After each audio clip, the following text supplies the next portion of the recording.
Hi, my name is Matt, and in this video I'd love to humbly invite you into part of my story, where a random health event forced me to come face to face with diabetes. Only 6 months after this health event, I developed type 2 diabetes and my life was turned on its head. But the reason I want to share this piece of my story is the silver lining, the blessing that shines through. How my diagnosis was reversed with lifestyle habits alone when I was told by my doctor that it was virtually impossible to do so. This experience motivated me, in fact compelled me to launch this YouTube channel, to inspire and empower you with the lifestyle concepts and tools that have and continue to guide me in this journey every day, and give people hope who may need it. Coming up.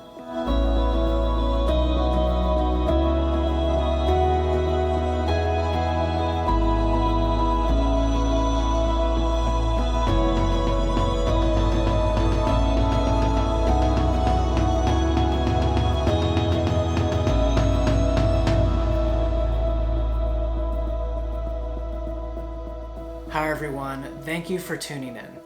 This is my first YouTube video and I couldn't be more excited that you are here with me. The aim of this video is to share my encounter with diabetes, the vision for this channel, and an important insight that you may have not heard before because it cuts against conventional wisdom. But before I dive into that, it may be helpful to provide a bit of context, a brief glimpse into my life before diabetes. When I was growing up, sports were my passion. I played baseball from a young age, and by the time I was in high school, football, baseball, and basketball were fundamental to my life. Sports not only brought me immense joy, but taught me so many life lessons such as work ethic, teamwork, and leadership. I went on to pursue football in college, but ended up injuring my knee at the beginning of my sophomore year that led me to one of the harder decisions in my life: to stop playing sports, my passion, and fully focus on other areas during my college years. But the physicality and more notably the mentality that I gained from sports carried on. From that point forward, I channeled the vigor that I had for athletics into the gym. After graduating from college, the gym became my sanctuary, my second home 3 to 4 times per week. I loved how you can just enter the gym, leave everything else at the door, and just focus on working out for a few hours. It was simply my lifestyle. I took pride in my health and fitness. Then one seemingly normal day when I was 24, I got a normal stomach ache until it wasn't so normal.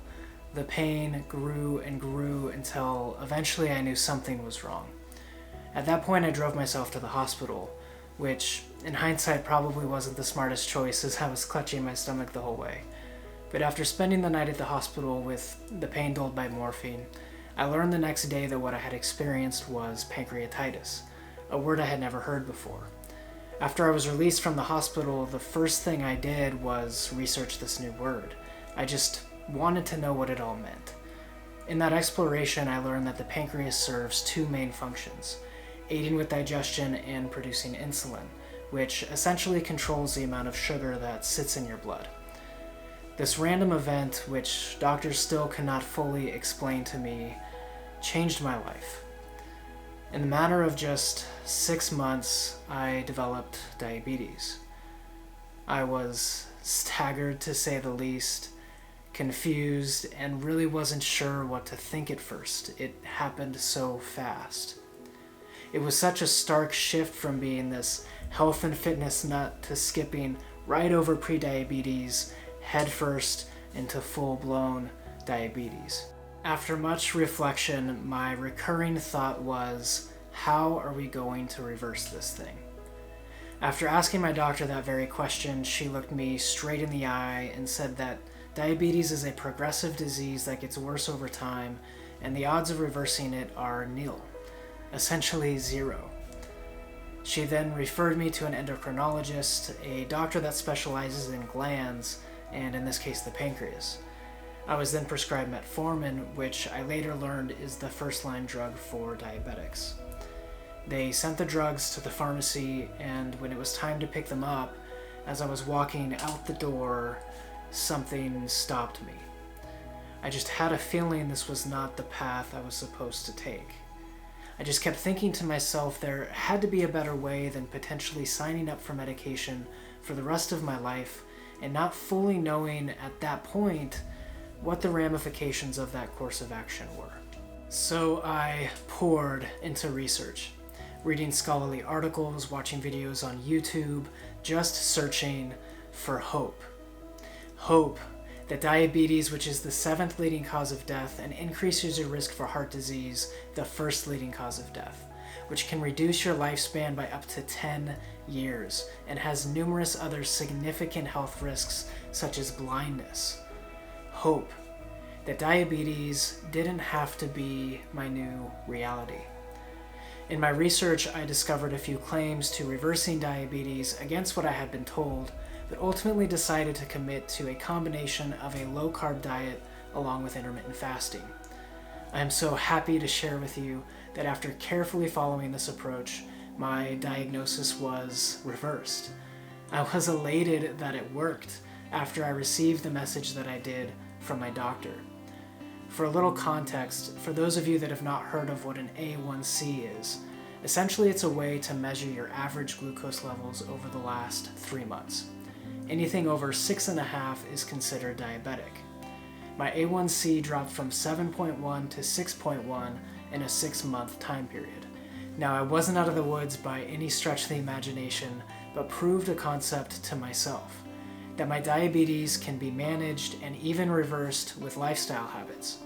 There was still an issue fundamentally with my pancreas and the way my body responded to insulin, but my blood glucose levels were at a non-diabetic level despite that without having touched medication.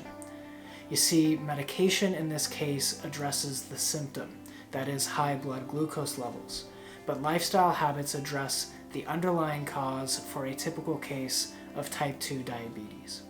Now, before I move on, I want to provide a big disclaimer here. I'm not advocating for you to follow my approach exactly if you have diabetes or some other health obstacle. I am not saying you should stop taking your medication if you happen to take some today. I am not a medical professional. I am no expert. Just someone who has lived through a diabetes diagnosis, reversed that diagnosis, and continues to learn more and more as I play tug of war with the disease every day. My experience is an anecdote. Keep that in mind. But also know that I am by far not the only one who has had success with this kind of approach. Everyone has a different and unique circumstance, and the details of your situation are likely different than the details of mine. It may be that you should or need to leverage medication as a tool in your story, and there's nothing wrong with that. In fact, I'm open to taking medication someday if I absolutely need to. But for me, if there's a path where I don't need to take medication, I'm going for that. But my goal is not for you to follow what I've done to a T, but the point is the big picture, the mindset, to see the forest for the trees, and to send a message you may have not heard before, a message that may prevent you from needing to take medication someday, reduce the amount of medication you take today, or eradicating medication from your life. A message that will hopefully improve your well-being. I've lived with diabetes for several years now and have learned that it's not fun at times. If you have it, you are undoubtedly familiar with the headaches, the fatigue, and everything that comes along with it. Our well-being affects everything else in our lives. Think about it. Whatever your life goals are, to raise a family, to have a successful career, to positively change the world. Whatever those goals are for you, they will be seriously hindered if your well-being is wanting. This experience has also taught me that we can sometimes be somewhat blind to knowing when our well-being is lacking. Everything is relative, and we can forget what it's like to live without diabetes. Again, I want to emphasize that what I'm trying to convey here is the big picture, the mindset. At the end of the day, we own our health, and we must take responsibility for it. I encourage you to think bigger than the size of a bottle. And if you do choose to mainly leverage your lifestyle to affect change, I strongly encourage you to find a doctor who can be a partner with you. I made the mistake of not doing so early on, but eventually wised up and sought a doctor that agrees with my lifestyle approach. And there's a growing community of doctors that are getting certified in lifestyle medicine, something we will discuss in more depth on this channel.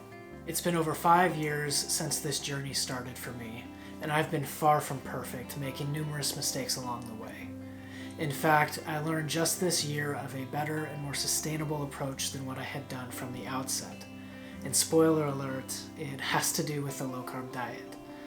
Now don't get me wrong, the path I have chosen to manage my health is not necessarily an easy one, but a liberating and empowering one. It truly is a journey, a daily battle with twists and turns, and there's so much left for me to learn. But over the last 5 years, I've acquired a lot of information, concepts, and tools that have allowed me to thrive in the midst of a new reality. A reality where my pancreas and insulin don't function properly, but a reality where diabetes doesn't have the last word. And this leads me to the vision for this channel. And that vision is this: inspire and empower people to embrace and maintain disease-defying lifestyle habits that enrich their well-being, and for people to thrive, especially in the face of adversity. That is the vision. I desire that this channel develops into a community that leans on each other for motivation, for growth, for encouragement, for hope. I really view this experience as a blessing in my life. One observation from my time in the gym is that in order for muscle to grow, we have to tear it down first. It's counterintuitive. We grow from our failures. We grow from our setbacks, as long as we have the right mindset. I am stronger today because of diabetes, not weaker. And that's why I view it as a blessing. And I want to do everything I can, everything in my power, to share that blessing with those who can use it. In the next video, I will do a broad overview of the 8 pillars that have come to define my lifestyle approach and have successfully helped me combat diabetes and improve my overall well-being. No pillar in isolation is a silver bullet, much like our perception of medication at times, but they are all concepts and tools that, if embraced together, can make a huge impact. And not just for diabetes, but other common health obstacles such as obesity, high blood pressure, and high cholesterol. And even if you don't have an identified health obstacle, the things we will discuss on this channel can do wonders to improve your overall well-being. And you may not want to incorporate everything we go through, but just implement some of them.